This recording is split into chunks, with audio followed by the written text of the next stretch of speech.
I'm Kimberly. I'm Jared.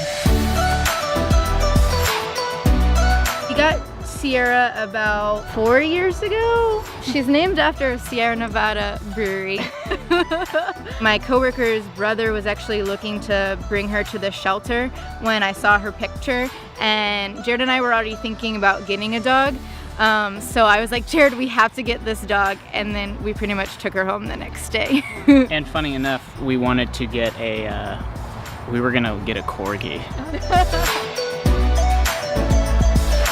I had been talking to one of my coworkers and she had said, hey, I have 2 Pitbulls, would you guys like one of them? And Jasmine was one of them. Her and her sister were rescued from Houston kind of right after the hurricane happened.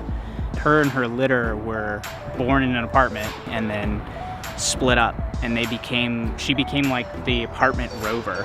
And so she would stay with like whoever would feed her for 3 days, and then they'd kick her out and they'd kick her to the next person. And so she never had like a real home until we took her in. I call her Craze. Wild She's child. Crazy. Wild child. She's a wild child.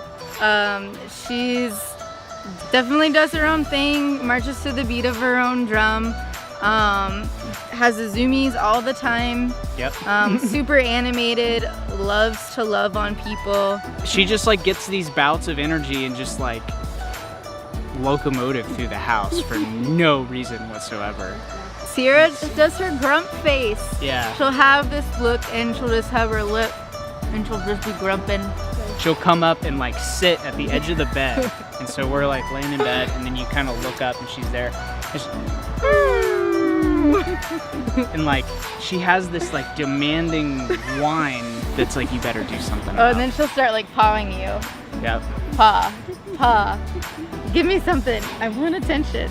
I think for me, I never really had or felt strongly one way or the other. It was like I didn't think they were dangerous, but I also wasn't like a fanboy of Pibbles. Now that I'm an owner, I see the looks that we get, and when parents are like afraid with their children when we walk by. One time we actually submitted an application for a place to rent, and she saw that, oh, you have a Pitbull mix, closed our application, looked at us, and we just pretty much felt like we had some her disease. statement was, we can no longer talk to each other. Yeah, like we And can then no just, longer like, looked continue at this us. conversation.